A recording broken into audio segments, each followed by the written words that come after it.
Thank you, Madam Chair. I appreciate the opportunity, and Professor Warren, appreciate your time coming here.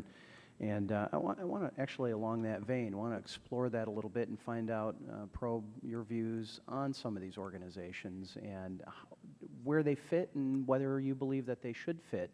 I have a background in real estate and developing. The first home I ever listed was a two-family on 17th Street in Holland, Michigan, which is a very rough neighborhood, and it listed for $49,000.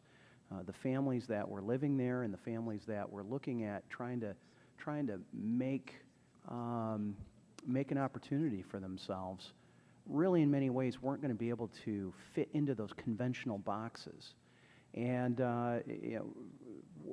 we were talking about big banks and medium-sized banks, but I think a number of people acknowledge that maybe some of where those problems were in some of these more offline, smaller, non-FDIC type of entities that have been able to service people. And whether it's people holding land contracts, I know many people who have been involved in real estate who they will literally hold millions of dollars in personal funds in land contracts, for example, and some of these other non-conforming loans.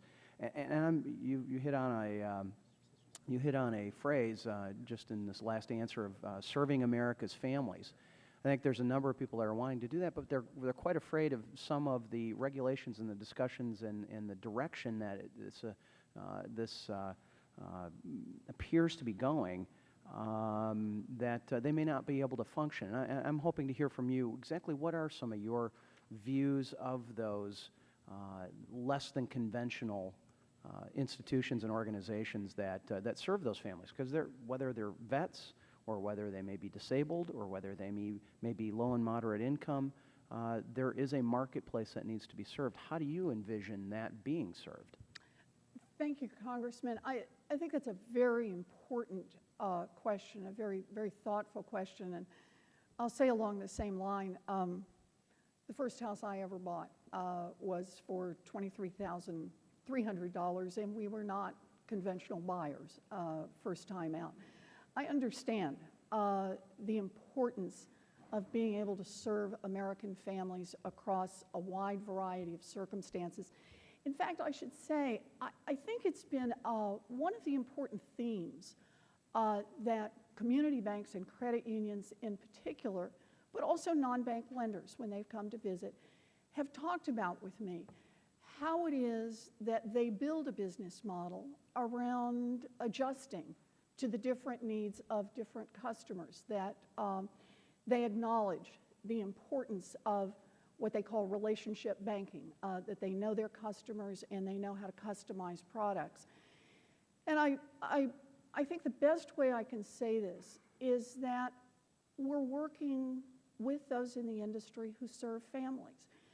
We are committed that prices should always be clear. There should never be a family ready to take out a mortgage who isn't clear what the price is on that mortgage. There should never be a family considering taking out a mortgage who doesn't get what the basic risk is, whether, for example, this is a fixed rate mortgage or a mortgage that could adjust. There should never be the case that a family gets information in a way that they can't make some kind of straightforward comparisons of one mortgage to two or three others. That's the direction we're driving this agency. That's the direction we've been driving it since the first day I've been there, and have really tried to build both structurally into the agency and into its entire attitude, because ultimately that's what we want to be able to do. We want to make sure that there is a robust and diversified financial services industry there to serve the American people. That's our job. My concern is that, and I appreciate that. I believe that that people, and I've sat through countless closings myself, and trust me, if anybody has either refinanced their home lately or if you've ever been buying anything, I see a few people and heads nodding in the background.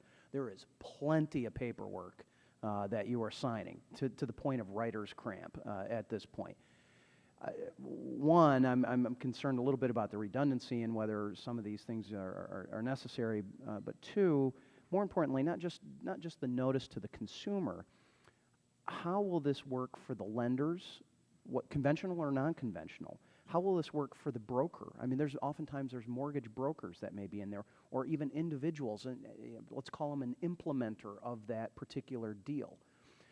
Because I will tell you that there's a number, and I've got this man, I'll call him Mike, who takes his family's money, has about $1.25 million in land contracts. He looks at this and says, I'm not going to be able to function. I'm not going to be able to serve those people who couldn't go get a conventional loan because of potentially the paperwork and the layering of that. And I would like to hear how that would be taken care of. Thank you, Madam Chair. Thank you.